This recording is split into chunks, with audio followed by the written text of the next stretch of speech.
그렇게 주일을 맞이하여 함께 예배하시는 모든 분들에게 하나님의 은혜와 축복이 함께하기를 기원합니다. 오늘 저는 삶의 위기를 극복하는 길이라는 제목으로 말씀을 드리고자 합니다. 우리 대한민국은 세계 역사에 없는 최단 시일 내에 경제 성장을 이룬 나라 중 하나입니다. 우리가 살아가는 이 세상 속에 많은 일들이 있지만 대한민국에서 이렇게 일으켜진 이 경제 성장은 많은 개발도상국들이 벤칭 마케팅을 하려고 할 정도로 큰 이변을 일으켰습니다. 참 별로 어감은 듣기 좋지 않는 어감이지만 그 당시에 젊은이들을 공순이, 공돌이라고 그랬어요. 조그마한 공장에서 열심히 일을 하고 땀을 흘리고 수고하고 그들의 수고와 땀은 이루 말할 수 없는 것이 쌓이고 쌓여서 지금 우리 대한민국 경제에 큰 기틀을 만들게 된 것이죠. 그래서 여러분, 우리 지금 대한민국이 얼마나 발전했느냐 하면 우리가 OECD 국가에 소속된 것뿐만 아니라 세계 경제 12위에 상응하는 국가가 되고 또 세계에서 1위 하는 물품들이 참 많습니다. 그 중에도 가장 첨단 산업인 반도체가 세계 1위를 하고 있죠. 정말 갑작스럽게 부흥해서 막 거리가 차로 넘쳐나고 맨날 초가집에서 지붕 이으며 살았던 우리가 막 양옥집이 들어오고 수도물이 들어오고, 그런데 좀 더 잘 살게 되고 경제가 발전되고 사회 문화가 발전되면 편안하고 안전한 삶을 살 줄 알았는데 정말 아이러니한 게 경제가 부흥하고 더 잘 살게 됐는데도 불구하고 사회적인 위기가 더 많아요. 불안해서 못 살고 두려워서 못 살고, 특별히 지금 우리나라는 사면초가라고 말할 만큼 큰 위기에 봉착하고 있습니다. 코로나는 코로나 때문에 국경을 다 닫아버리고 기업이 무너지고 경제가 무너지고 이랬는데 코로나 끝나자마자 이 새로운 냉전 세계가 막 세계에 불어닥치고 있어요. 자유민주주의 국가와 공산국가 간의 이념 전쟁이 벌어지고, 특별히 이 러시아가 우크라이나 침공으로 인해서 세계가 얼음장이 되고 전쟁을 막기 위해서 막 나토들이 연합하고 미국까지 해서 막 연합하고, 그래서 막 경제까지 반도체 전쟁이 일어나고, 뭐 세상에 힘 있는 국가가 이 물건 사지 말라고 하고 사면 안 된다고 그러고, 지금 우리나라는 우리 안보는 미국 손잡고 갈 수밖에 없는 나라잖아요. 미국 손 떼버리면 우리나라 못 살아요. 그런데 경제는 또 중국이 가깝다 보니까 중국하고 무역을 많이 하고 수많은 소상공인들과 그 중소기업가들이 중국 가서 이렇게 사업을 했는데 코로나 때문에 문 탁 닫아버렸지. 그리고 또 이 세계 질서가 이렇게 되다 보니까 수많은 중소기업들이 문을 닫고 있고, 그가 지금까지 투자한 모든 투자도 회수하지도 못하고 그냥 앉아서 손가락을 빨아야 되는 상황에 놓이게 되었습니다. 뿐만 아니라 이게 은행 이자가 갑작스럽게 뛰다 보니까 지금 난리예요. 집을 담보로 해서 빚을 내가지고 집을 이게 살고 있는 많은 사람들, 이자가 갑자기 2배, 3배로 뛰어버리니까 이자도 못 갚아서 경매로 막 정신없이 경매로 집들이 나오고 있고, 하든 이자를 갚는다고 해도 이자 갚고 나니까 생활비가 없는 거예요. 이런저런 일들이 정말 많고, 며칠 전에 제가 신방을 갔다가 식사를 하고 이렇게 돌아오는데 신방 갔던 그분이, 목사님, 이 동네가 빌라왕이 사기친 이 동네라고, 몇천 가구, 젊은 가구들이 다 전세금을 띨 편에 이렇게 있는 것이 바로 멀리 있는 게 인천이더구만. 또 인천이 문제인가? 하여간 정말 위기의 이야기들이 참 많이 들려오고 있습니다. 근데 여러분, 우리가 이 위기를 당했을 때 사회적인 위기, 경제적인 위기, 정치적인 위기, 이렇게 우리는 정말 대한민국이 지금 위기 속에 있는데 이 위기에 당했을 때 그러면 위기가 우리를 망하게 할 것인가? 아니면 이 위기가 오히려 더 기회가 될 것인가? 하는 것을 생각해 보면 오늘 본문은 사렙다 가부가 경제적인 극한 위기에 처해서 먹을 것이 없어서 죽음 앞에 섰는 이야기를 배경으로 하고 있습니다. 이 말씀을 배경으로 들으면서 우리도 이 위기를 기회로 만들어야 되겠구나, 우리 예수 믿는 사람이 위기를 축복의 계기로 만들어야 되겠구나 하는 생각으로 이 말씀을 듣기를 바랍니다.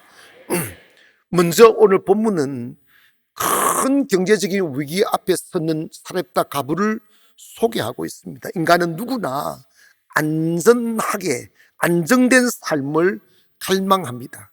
그래서 더 살기 좋은 곳을 찾아가고 풍요로운 곳을 찾아가고 어떻게 하면 더 돈을 많이 벌 수 있는 곳, 돈을 버는 곳이라면 다 찾아가며 살아가는 것이 인간의 본성입니다. 그런데 우리가 살다 보면 내가 부유를 원하고 안전을 원하고 그리고 그래서 더 열심히 땀 흘리고 살아갈지라도 인생의 위기는 나의 의지와 관계없이 찾아온다는 것을 우리는 보게 되는 것은 이 사렙다 가부의 경제적인 위기는 이 과부의 잘못으로 인하여 찾아온 위기가 아니라 국가적 위기인 것이죠. 여러분, 이 시대를 아왕 시대, 북이스라엘의 시대인데 이 아왕 시대, 이 아왕이 잘못한 게 뭐냐면 여러 이방 나라의 여인들을 자기의 부인으로 삼아서 이렇게 유화 정책을 쓰려고 했던 그 참에 이세벨이라는 여인을 시돈에서 데리고 와가지고 자기 아내를 삼다 보니까 이 이세벨이 진짜 요망한 여인이었어요. 여러분, 좋은 아내 얻은 것을, 만난 것을 얻었다면 또 욕하니까 좋은 아내 만나게 해주신 것을 감사하기를 원합니다. 여러분, 진짜 사람은 참 감사치를 못해요. 근데 이 아왕이 이세벨을 만나가지고 이세벨이 사랑의 이름으로 이 왕을 완전히 정신을 완전히 잃어버리게 만든 것이, 그래가지고 오면서 바알신을 가져오고 아세라 신을 가져오고 이런데 자기만 믿는 것이 아니라 온 북이스라엘에다가 이방신을 터뜨리기 시작하는 거예요. 그래서 백성들로 하여금 하나님을 섬기지 못하고 이방신을 섬기게 하고 하나님을 섬기는 선지자들에게 돈으로 현혹하고 그 협박하고 막 이렇게 해서 이방 하나님의 선지자들이 이방신을 섬기는 선지자로 옷을 갈아입게 만들었어요. 세월이 좀 지나서 엘리야가 이런 이야기를 하면 하나님, 모두가 바알 앞에 머리를 숙이고 나만 홀로 남았다고 이렇게 이야기합니다. 그런데 그 결과로 인해서 위기가 찾아오는 거예요. 여러분, 지금 우리나라도 물론 세계적인 대공황의 이 전조를 느끼고 있습니다만은 말이 안 되게 세계 경제 1위 국가인 미국도 지금 어마어마한 경제 위기 속에 내몰려서 디폴트 선언하기에 직전이라는 거예요. 그래가지고 이걸 더 막으려고 그 의회에다가 국가 부채 비율을 더 늘리고 더 부채를 더 늘리는 법을 만들어서 지금 그걸 통과시키려고 한다는 거예요. 우리나라도 지금 계속 부채를 늘려가잖아요. 여러분, 빚을 내서 빚을 갚는 이거 정말 위험한 상황이에요. 지금 우리나라도 그렇고. 근데 여러분, 우리나라는 특별히 이거 기억해야 될 게, 우리나라가 이렇게 70년 전만 해도 잿더미의 나라였잖아. 거리마다 거린이 넘쳐나고 포화들이 넘쳐나고 먹을 걸 위해서 헤매이고 쓰레기 뒤지고 했던 나라 백성인데 이렇게 잘 살게 되었는데 사람들이 변질되기 시작하는 거예요. 사람이 가난했을 때보다 더 위험한 게 언제냐면 잘 살게 되었을 때예요. 내리막을 걸을 때는 사람이 타락하지 않아요. 사람이 하나님 버림받고 큰 위기를 만날 때가 언제냐면 오르막을 걸을 때 조심해야 돼요. 여러분, 다른 데는 안 그렇겠지만 제가 이렇게 여러 나라들을 이렇게 들여다보면 우리나라 사람들이 예전에 그렇지 않아요. 참 교만하다, 너무 목이 뻣뻣하다, 이런 것을 많이 느껴요.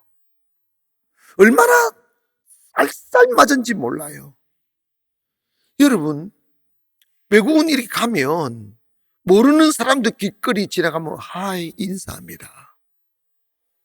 근데 우리는 아파트에서 엘리베이터 같이 만나도 이러고 있어요.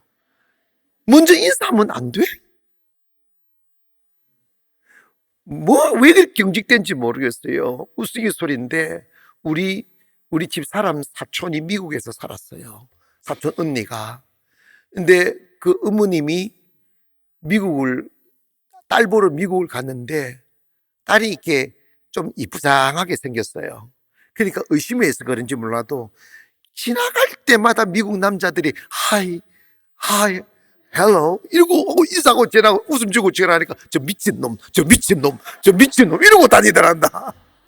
그거 그런 게 아니에요. 그냥 인사하는 거라고. 다른 사람들한테 좀 친절해야지. 지금 우리나라가 좀 잘 살게 됐다고 이렇게 개발도상국에 있는 사람들 무시하고 깔보고 아래로 보고 막 이러잖아. 그리고 정말 사람들의 마음이 너무 높아지고 완악해져서 정치인들이 조금만 공부해보면 우리가 이 짧은 기간 동안 잘 살게 된 게 하나님의 은혜라는 것은 역사가 증명하는데 그 은혜 주신 하나님을 두려워하지 않아요. 함부로 말하고 성직자를 경시하고 그리고 교회를 많이 핍박하고 이런 거 우리 코로나 기간 동안 참 많이 경험했습니다. 그리고 우리 하나님께서 그 나라를 축복하시고 은혜 베푸시는 기준점이 세상 사람들이 얼마나 착하냐를 보지 아니하시고 하나님의 백성들이 하나님을 얼마나 경외하느냐를 보시는 거예요. 얼마나 진실한가, 얼마나 하나님을 사랑하는가, 특별히 교회가 하나님 은혜 안에서 살아있는가를 보시는데, 여러분 코로나를 지내오면서 우리 한국교회가 얼마나 영적으로 나약하고 얼마나 인본주의적인 교회들로 도배를 하고 있는지를 명확하게 볼 수 있는 현실들이 너무나 많았어요. 여러분, 하나님은 우리를 예배자로 창조하셨어요. 우리가 하나님을 예배할 때 하나님의 은혜가 있고, 예배할 때 평안이 있고, 예배할 때 축복이 오는 거예요. 그래서 예배는 인생에 살아갈 근본적인 목적이란 말이에요. 예배는 내가 살아가는 이유라 이 말입니다. 믿지 않는 사람들은 그것을 모를지라도 예수를 믿는 우리들은 하나님께서 나를 지으신 것은 하나님을 예배하게 하기 위하여 지으셨다고 하는 이 사실을 망각하면 안 되잖아요. 근데 여러분 중요한 건 이런 거예요. 여러분 성도들 있지 않습니까? 육신의 문제를 앞세우면 안 돼. 영이 살고 육이 산 거지. 육을 위해 영을 죽이면 안 된다니까요. 응? 교회가 너무 나약하다는 것을 보여주었어요. 그래서 여러분 봐봐, 이 코로나 기간이 말이 됩니까? 10,000개 이상의 교회가 문을 닫았고 교회들도 있는 것도 반타작이 됐어요. 성도들이 안 나온다는 거예요. 영상 예배도 드려도 되는데 그러면 좀 있으면 교회 떠나는 거예요. 여러분 교회 떠나서 살 수는 있겠죠. 그러나 여러분 그 죽음 뒤에 어떡하겠냐 이 말이에요.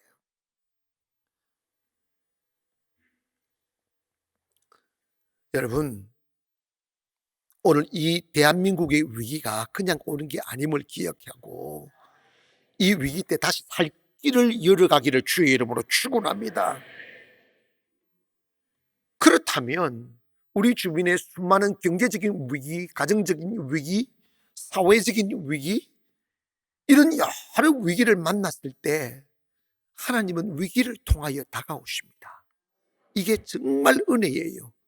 우리가 여러분께서 교회에 오셨던 그 날을 한번 기억해 보면 편안하고 배부르고 행복했을 때 교회 오시는 게 아니에요. 외로워서 오고 힘들어서 오고 병들어서 오고 망해서 와요. 왜냐하면 하나님은 언제나 위기를 통하여 우리의 마음이 크랙이 나고 마음의 금이 나고 막 갈라지고 아프고 슬프고 눈물 흘릴 때 하나님께로 가야 되겠다, 이 마음이 생기듯이 언제나 하나님은 위기의 시간에 우리에게 다가오신다는 걸 기억하기를 원합니다.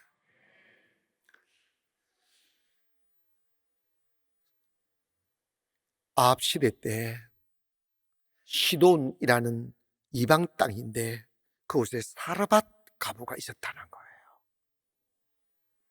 그 비가 내리지 않으면 살 수 없는 모래 사막인 그 땅에 비가 1년을 안 오고 2년을 안 오고 완전히 온 세상이 말라 죽어가고 있을 때 이제 먹을 것이 다 여기도 떨어지고 저기도 떨어지고 여기저기서 막 시체가 뒤둥글 때 이 여인에게는 과부다 보니 남편도 없고 아주 눈에 넣어도 아프지 않을 아들 하나가 있었다는 거예요. 그런데 음식을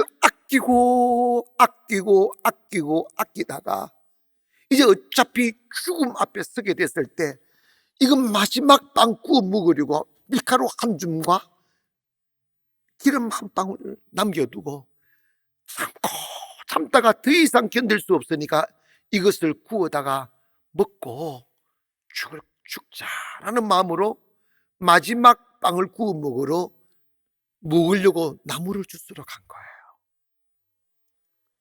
그때 하나님께서 타이밍을 맞추는데 이 엘리야도 여러 가지 여건 때문에 쫓겨서 그리심 시냇가에 몸을 숨기고 살아가는 그리심 시냇가는 수원지 같은 곳입니다.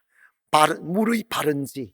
근데 그 물이 샘이 쏙쏙 쏘는 그 그리심 끝자락에 숨어 샀는데 가뭄이 너무 깊다 보니까 그 물의 근원까지 말라버린 거예요. 그동안 하나님께 까마귀를 보내셔서 먹을 것을 물어주면서 그 물을 마시며 하나님의 선지자로 하여금 생명을 보존하게 하셨는데 그리심 그 근원지까지 다 물이 말라버리니까 있을 수 없게 되었을 때 하나님이 엘리야에게 말씀하셨어요. 내가 시돈 땅으로 너를 보낼 텐데 한 가부를 만나게 될 것이라고. 가서 그 가부에게 먹을 것을 달라고 해라. 내가 이미 그 가부의 마음에 감동을 이미 말씀을 해놨다. 이러시면서 가부에게 보내는 거예요. 여러분, 이 가부는 지금 그거 먹으면 끝나는 중, 그거 먹고 나면 죽는 인생의 가장 큰 위기에 봉착한 거예요. 여러분, 죽음보다 더 큰 위기가 어디 있어요? 그런데 인생에 있어서 위기가 크면 클수록 인생의 큰 터닝 포인트가 된다는 걸 기억하세요. 저도 저 인생을 이렇게 한 번씩 뒤돌아보면 내가 언제 주님을 깊이 만났지? 언제 기적 같은 은혜를 입었지? 언제 하나님께서 제 삶에 큰 변화를 주셨지? 이렇게 제 삶을 유추하여 회상해 보면 정말 인생의 큰 위기 속에서 주님을 만났어요. 그리고 완전히 사면초가 될 만큼 큰 벽이 생겨 한 발자국도 세상을 향하여 나아갈 수 없는 상황일 때 부르짖게 되고 금식하게 되고 그 기도가 끝난 뒤에 하나님께서 새로운 길들을 여시고 했던 시간들을 제가 기억하게 됩니다. 여러분, 70년 전만 해도 우리나라는 절망의 땅입니다. 살 소망이 없는 땅이었어요. 지금 여러분 한 60만 넘으신 분들은 그때를 기억할 겁니다. 도시에서 산 분들은 조금 덜 했을지 모르지만 시골에서 사시는 분들은요, 제가 어릴 적에도 생각해 보면 그 조그마한 섬마을 시골 동네임에도 불구하고 어디서 오는지 그림들이 계속 이 동네 저 동네 다니면서 음식을 먹어가며 생존하시는 분이 참 많았고, 아이들이 부모 없는 아이들, 6.25 전쟁으로 인해서 부모 다 돌아가시고 혼자서 울며, 지금 생각해, 지금 여러분의 아이들, 자녀들이 부모 잃어버리고 홀로 길거리 2~3살 먹는 아이들이 홀로 남게 되었다고 생각해 봐요. 가슴이 저려서 숨을 못 쉬잖아. 그게 우리들의 현실이다니까.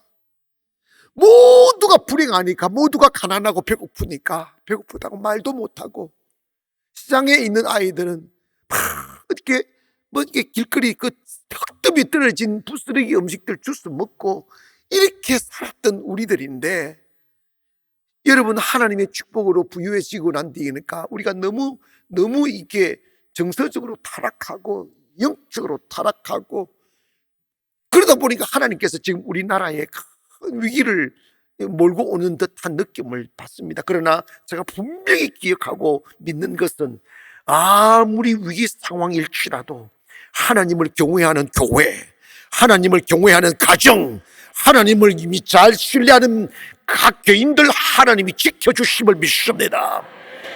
여러분, 이거 분명한 진리예요.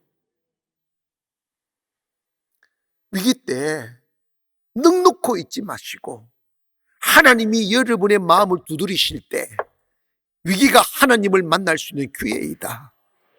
슬퍼서 하나님 만나고, 두려워 하나님 만나고, 배고파 하나님 만나는 거예요. 왜냐? 하나님은 부유하여 기름진 마음으로 목이 곧은 백성에게 다가오지 않습니다.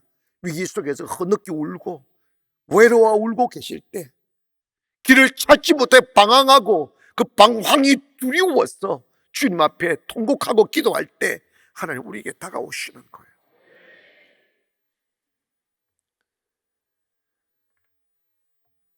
하나님께서 이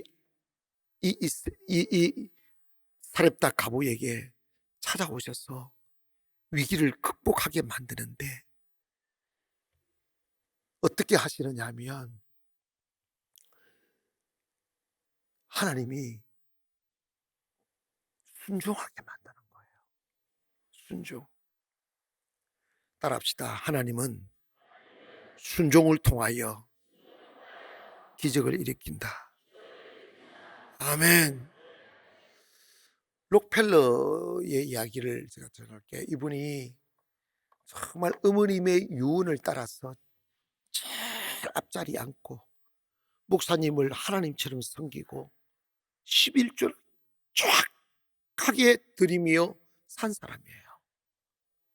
그런데 친구의 권유에 따라서 광산업에 투자를 하게 되고 그 광산업에 몰입하다가 폐강을 샀는데 그 오랜 세월 그 광산을 파고들고 임금 주면서 계속 파도 아무 그 광맥을 찾지를 못한 거예요. 그러니까 빚투성이 되고 막 빚쟁이 몰려들고 막 죽게 되었을 때 기도했다는 거예요. 하나님, 저 정말 부족하지만 어머님의 가르침을 따라 열심히 주일 성수도 하고 목사님도 섬기고 11조도 철저히 했는데 어떻게 제 인생에 이렇게 큰 위기를 만나 지금 살 수 없게 되었습니까?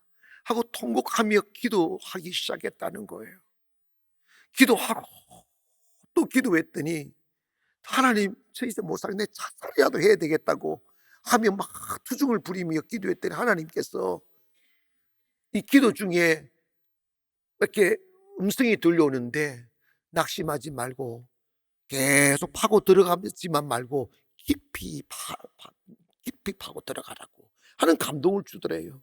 근데 그 광산업들의 경험에 의하면 땅을 밑으로 깊이 파고 가서 강물이 나오는 게 아니라 옆으로 계속 멀리 가야 되는데 깊이 파라고 그랬어. 이게 맞나 싶기도 하지만 베드로를 생각한 거예요. 깊은 곳에 그물을 던지라. 그게 딱 생각이 나가지고 다시 인부들한테 막 용기를 주면서 조금만 있으면 내가 다 체불된 임금 다 드리고 보너스까지 드릴 테니까 힘을 내서 다시 파자고, 파는데 우리 깊이 파고 들어가자고 계속 또 깊이 팠다는 거예요. 파고 또 파고 파고 또 팠더니 갑자기 시커먼 물이 팍 솟아오르더래요. 뭐 시커먼 금이 안 나오고 무슨 시커먼 물이 나오냐고 이러지 말고 시커먼 물이 팍 튀어나온, 세상에 그게 석유였어요. 아멘. 석유가 터져버린 거야. 그래가지고 금강이 아니라 완전히 유준을 발견한 거예요. 그래서 석유 회사를 세워가지고 세계 제1의 큰 부자가 되잖아요. 응? 예가 있습니다. 이 록펠러가 얼마나 부자가 됐는지 하면 자기 개인의 수익을 계산해 주는 세무사만 해도 37명이 된대요. 여러분은 한 명의 세무사도 고용 못하고 그냥 한 달에 2, 30만 원 주고 이러잖아. 어? 주여, 세무사를 고용할 수 있는 축복을 달라고 기도하든지. 근데 여러분, 하나님이 아무나 축복하는 게 아니에요. 따라합시다. 하나님은 순종하는 자에게 기적을 주신다. 아멘. 여러분 중에서 혹하다가 여러분, 저는 그렇게 하게, 내가 우리 아이들 굶겨 죽일지라도 목사님 대접하겠습니다. 한번 손 들어보세요. 내가 목회를 왜 하는지 모르겠네. 진짜 어떻게 한 명도 없습니까? 왜요? 그러면 거꾸로 물어볼게요. 나는 죽어도 못 그러겠습니다. 그것도 손 안 들 거야. 또 회색지대가 많아가지고. 그런데 여러분, 이게 우리가 한 가지 좀 이렇게 생각하고 가셔야 될 게 있어요. 하나님의 말씀은 우리를 살리는 거예요. 잘되게 하는 거예요. 근데 그 잘되게 하는 그 과정을 보면 절대 이성적이거나 합리적이지 않아요. 이해 안 되는 방법을 우리에게 요구하셔요. 그냥 주시면 되잖아. 왜 근데 그걸 탈탈탈 털어먹게 만드냐고. 여러분, 제가 이걸 입체적으로 한번 상상을 해봤어요. 내가 그 상황이라면 조진년 집사님한테 찾아가가지고 그 나머지 쌀 가지고 밥 해서 나에게 대접하세요. 나는 못 그러겠더라고. 진짜 못 그러겠더라고. 근데 여러분, 순종은 할 수 있냐 없냐, 내 성격, 내 상황 생각하면 안 돼요. 하나님이 하라면 하는 거예요. 아멘. 그랬더니 사렙다 가부를 찾아갔어요. 시돈 땅에서 그리시위에서 한참을 걸어서 시돈 땅을 가보니까 이 가부가 나무를 줍고 있는 거예요. 마지막 빵을 구워 먹고 죽으려고 나무를 주섬주섬 줍고 있는데 그 여인에게 다가가서 엘리야가 이야기했어요. 나에게 그 빵을 구워서 가져오너라고. 그랬더니 이 과부가 기가 막혀서 말을 합니다. 사실 이러쿵저러쿵 우리가 양식이 없어 떨어져. 지금 내 아들 하나 있는데 굶고 굶어서 배고파서 울고 있다고. 그래서 우리가 견디고 견디다가 견딜 수 없어 이것을 마지막 빵으로 구워 먹고 죽으려고 한다고 그 이야기를 합니다. 그러면 정상적인 목사라면 아유, 알았다고 잘 구워 드세요 하고 가야지. 근데 그걸 구워란다?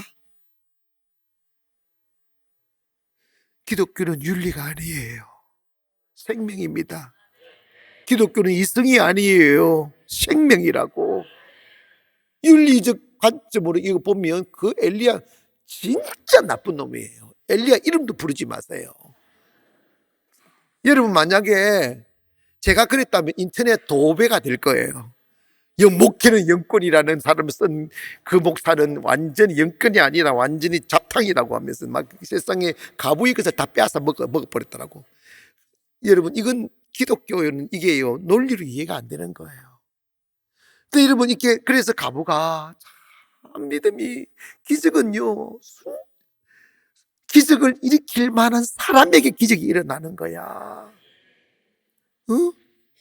제가 목회하고 이렇게 살다 보니까 여러분이 어떤 사업을 하시든 뭘 하든지 간에 이게 특별히 여러분 한 세대의 바닥에서 훅 일어나는 사람들은 하나님이 기적 같은 은혜 없이는 못 일어나요. 아시기 교회도 마찬가지. 저는 송도 와서 상가에서 개척하면서 아무리 별짓을 다 해봐도 하나님의 은혜 없이는 상가를 못 털어내겠더라고요. 그래서 제가 기도한 게 뭐냐면, 하나님, 내가 무슨 일을 하여야 은혜를 받을 수 있습니까? 나 은혜 받아야 이 털어낼 수가 있으니 하나님, 내게 은혜 받겠습니다 했더니 코피노 고아원을 말씀하셔서 내가 코피노 고아원을 상가일 때부터 시작해서 그걸 일으켜 놓은 거예요. 그리고 코피노 고아원 세웠더니 하나님께서 성전 주시고 또 갔더니 또 이 성전 짓게 하셨어요. 이게요, 짧은 10년 안에 된 이야기야. 근데 여러분, 은혜 안 받으면 못 털어낸다니까. 송도에서 상가를 털어낸 교회는 우리 교회밖에 없어요. 안 된다니까. 그것도 여러분 우리가 적게 털어낸 것도 아니잖아. 여러분 봐봐요. 은혜 입어야 됩니다. 고백합시다. 가슴이 부글부글 끓어오르는, 주여 나에게도 은혜를 주세요. 시작. 다시, 주여 나에게도 기적을 주소서. 아멘. 순종해야 돼요. 저는 이 교회를 세우면서 성공 확률 최로의 엄청난 도전을 몇 번을 했어요. 하나님이 안 도우면 그냥 꽉 망하고, 하나님 도우면 되는, 하나님께서 도우셔야만 되는 순종들을 몇 번 했어요. 근데 하나님 도우셨어요. 그래서 살았어요. 코로나 기간에도 우리가 매일 예배를 지키면서 코로나 기간에 이 성전을 지었잖아. 이건 역사에 없는 이야기예요. 왜 그런지 아십니까? 나는 하나님을 경험해 보니까 하나님 믿으면 믿는 대로 되신다 이 말이에요. 근데 여러분 봐봐, 나도 엘리야를 좀 다물려고 그래요. 앞으로 내가 여러분 많이 뜯어먹으려고 그래요. 아멘. 그리고 내가 오면 도망가세요. 그냥 나 뜯어먹으러 갈 테니까. 근데 봐봐요, 이 사렙다 가부가 배고파 울고 있는 아이를 뒤로 하고 그 빵을 구워서 하나님의 사람이 갖다 드립니다. 드시라고. 그 먹는 모습을 사렙다 가부가 보고, 그 먹는 모습을 아들이 소리는 못 낼 때 배가 너무 고프니까 보고 있어. 남겨줄까? 남기실까? 옛날에 우리가 그런 시절이 있었어요. 목사님들이 신방 가면 목사님 오셨다고 밥 평소에 못 먹다가도 쌀 털어가지고 밥을 다 지어서 목사님 드리곤 했어요. 그러면 어린 아이들이 배고파가지고 방 안에 못 들어가가지고 창호지 구멍 뚫어가지고 목사님 다 드시나 안 드시나 가기만 바래요. 그런데 요 목사님 다 드시고 가면 애들이 막 울어버려요. 사랑 없는 목사님이라고. 그런 적이 우리나라에 있었다니까. 근데 여러분, 어쩌면 그렇게 조금도 안 남기고 왜 다 잡셔? 다 잡수시고 그냥 가버리는 거예요. 냉정하게 가버리는 거예요.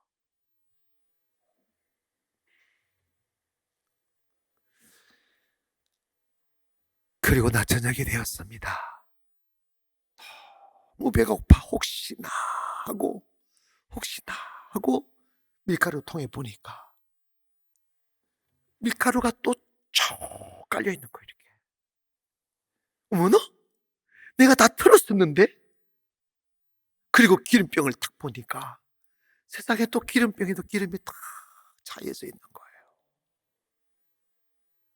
일단 먹고 봐야지. 또 털어서 다 실컷 먹었어요. 그리고 잠을 잤어요. 아침이 돼요. 배가 고프니까 또 보니까 여지없이 밀가루통에 밀가루가 생겨있고 기름병에 기름이 있었습니다. 성경은 이렇게 말합니다. 가뭄이 끝날 때까지 밀가루통에 밀가루가 마르지 않고 기름병에 기름이 마르지 않았다. 엘리야도 그 얻어먹고 살았어요. 여러분, 어떻게 해서 이렇게 회복의 역사가 일어났을까요?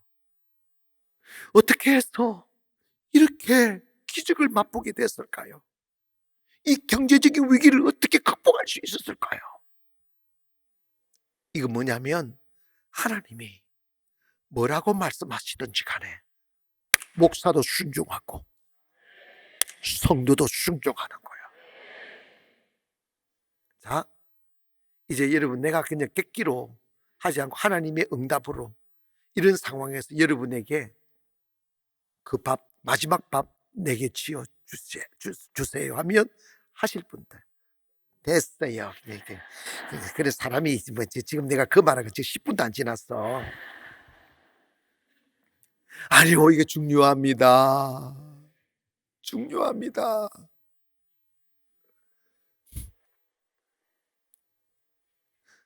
스폴츠 목사님이 자기도 조그마한 고아원을 운영하는데 300파운드가 필요해서 기도를 하는 거예요.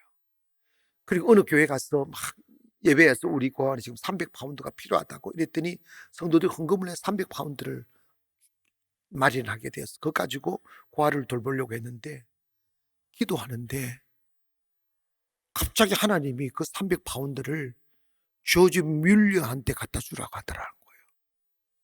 그래서 하나님, 아니 지금 돈이 필요해서 300파운드를 모금해 가지고 왔는데 이 돈을 어디 조지 뮬러 목사님한테 갖다 주라고 하느냐고. 그냥 갖다 주라고 하더래요.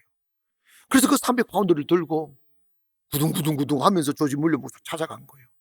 하나님께서 자네한테 이 300파운드를 주라고 해서 가져왔다고. 그랬더니 조지 뮬러가 하는 말이, 안 그래도 내가 지금 300파운드가 필요해가지고 지금 걱정하고 있는 판인데 당신이 가져왔다고, 감사하다고.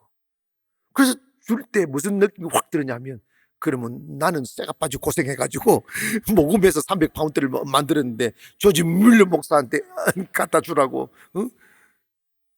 그런 거 화가 조금 날 듯 했는데 그래도 순종했다는 거예요.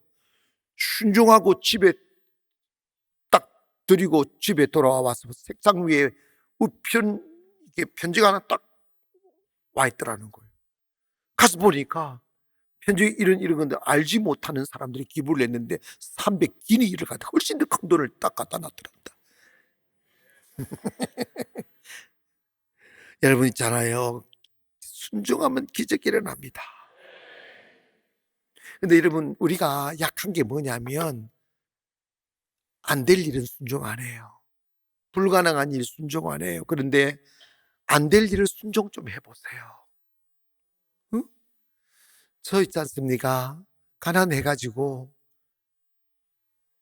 그저 내 믿음이 아니 주님이 주실 줄 믿고 1억 있을 때 60억에 도전해서 한 달 만에 그걸 사게 하시는 기적도 보았고, 이 성전 아무 준비 없는데 하나님께 새로운 성전에 대해서 말씀하셔서 순종해서 새로운 성전 짓겠다고 선포하고 난 뒤에 여러분 하루도 쉬지 않고 쫙 밀어서 코로나 기간 동안에 이 성전을 지어냈어요. 그런데 여러분, 계산적으로는 1%도 가능성이 없는 것입니다. 하나님이 일하시더라고요. 그때마다 제가 어떤 마음을 먹느냐 하면, 내 나이 여전히 50이지만 이 나이에 내 망해도 괜찮다. 하나님 말씀에 순종하다가 나 망해도 괜찮아. 이 마음을 먹지 아니하면 순종할 수가 없습니다. 저도 알 만큼 알아요. 세상이 얼마나 냉엄하고, 어?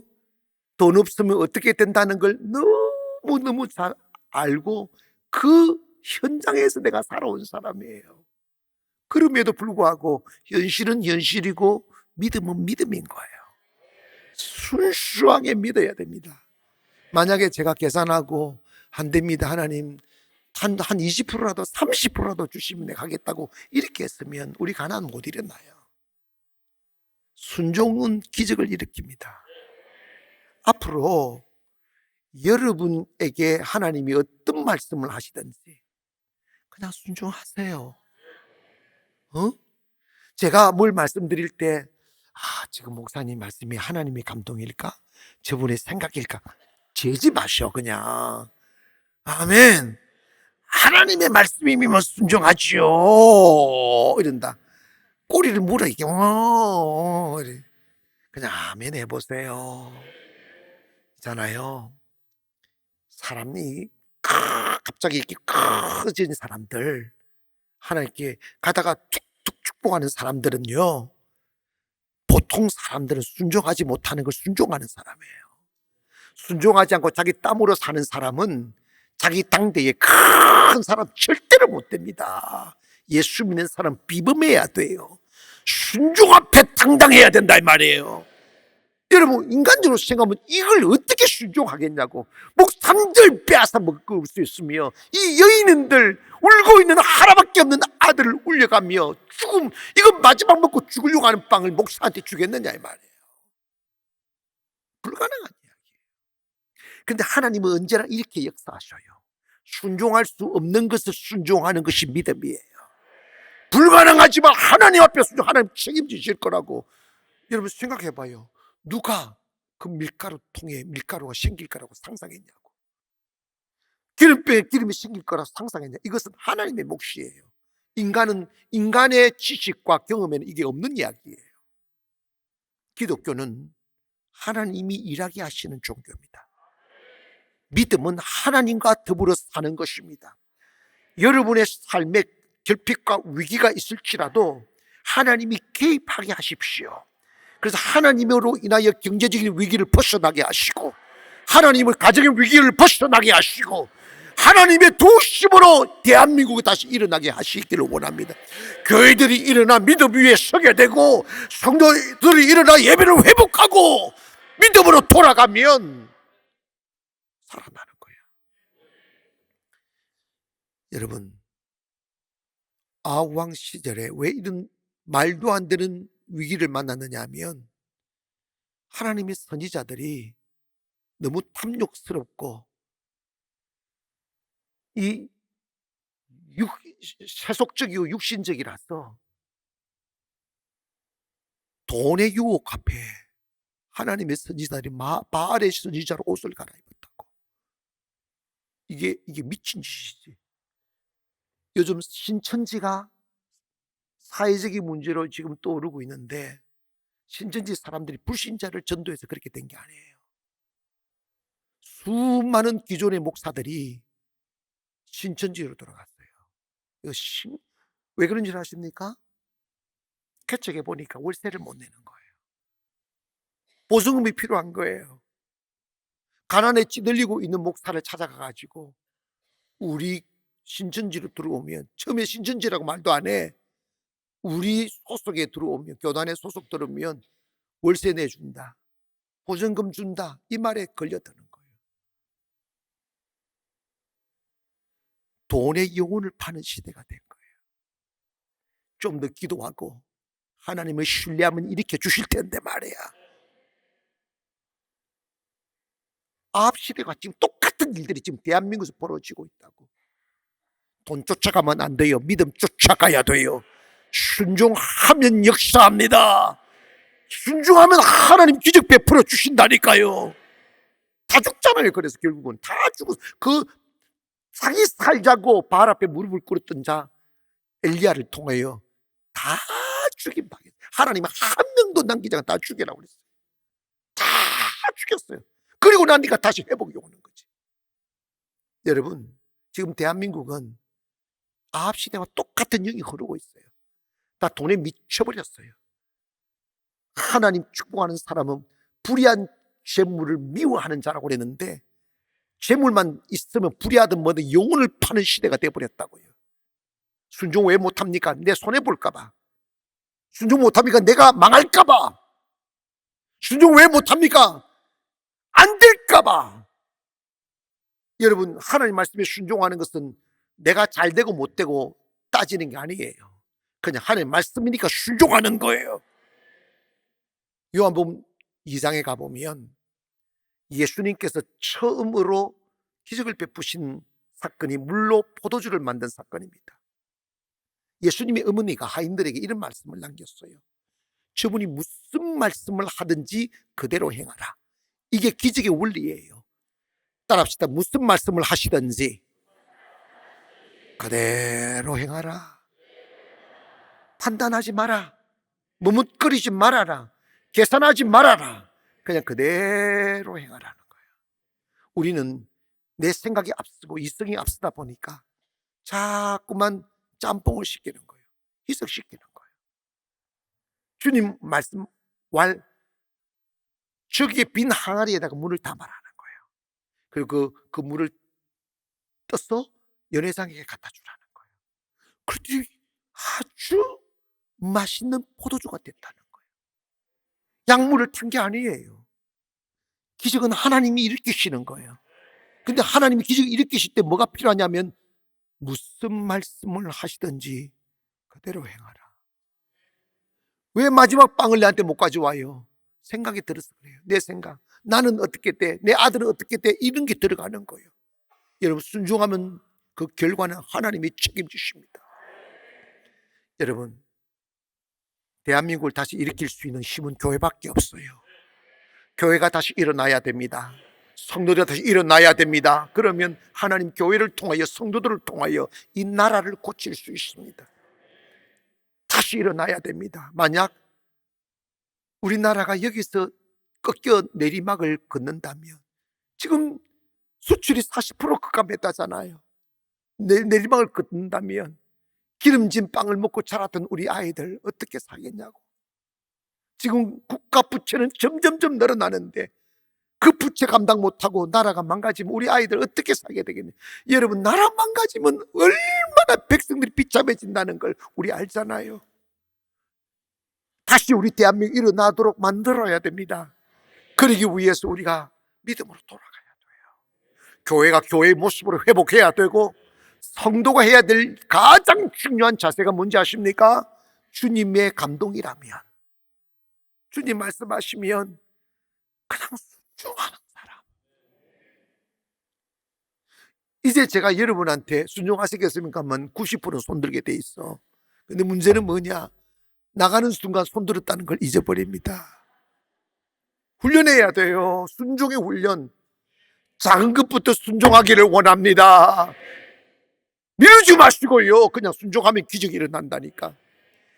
나는 여러분의 삶과 가정과 사업들이 불같이 일어나기를 원합니다.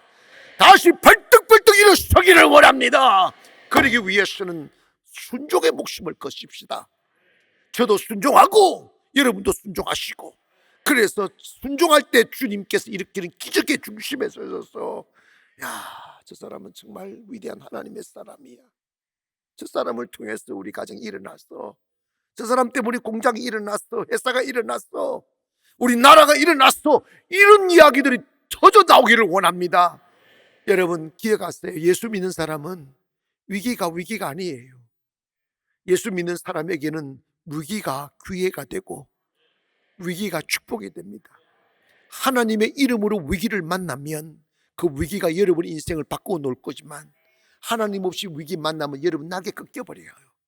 대한민국 다시 일어나야 됩니다. 그 길은 우리가 다시 말씀으로 돌아가 순종하기를 원합니다. 할렐루야. 저희 교회는 매일 예배를 드렸습니다. 코로나 때도 드리고 지금도 드리고 있습니다. 우리 교회가 이렇게 된 것은 예배입니다. 예배. 그러면 여러분이 가나안에 오셨다면 가나안이 받는 축복의 중심에 서셔야 되잖아. 그러면 여러분 저녁에 잠시 텔레비전 안 보면 돼. 그냥 저녁에 나오셔요. 저는 매일 1,000명이 얼마 가지 않아 매일 1,000명이 모여서 매일 나라와 민족을 위해 기도하는 교회 만들 것입니다. 근데 거기에 여러분이 쓰임 받기를 원하고, 그 자리에 있으면 여러분 회복이 되어져 있어요. 그래서 다시 무너진 예배의 영성을 회복하기를 원합니다. 그렇기 때문에 많은 소문들이 퍼져서 이 교회, 지금도 우리 교회 한다는 거 보고 많은 교회들이 지금 다 나가고 있어요. 더 강력한 예배의 바람이 불고 순종의 바람이 불면 이 나라 다시 회복될 줄 믿습니다. 그러므로 저와 여러분, 눈을 떠도 순종하고 눈을 감아도 순종하고, 저 사람은 순종의 사람이야 하는 말씀을 듣고, 그리고 하나님께서 그것이 증명되면 하나님 여러분 축복하십니다. 기적은 일어납니다. 안 되는 게 되게 됩니다. 밀가루 통에 밀가루가 생겨나고 기름병에 기름이 생겨날 것을 믿으시면 아멘 합시다. 오늘 그 믿음 가지고 사시는 저와 여러분 되기를 주의 이름으로 축복합니다. 기도하겠습니다. 거룩하신 아버지 하나님 감사합니다.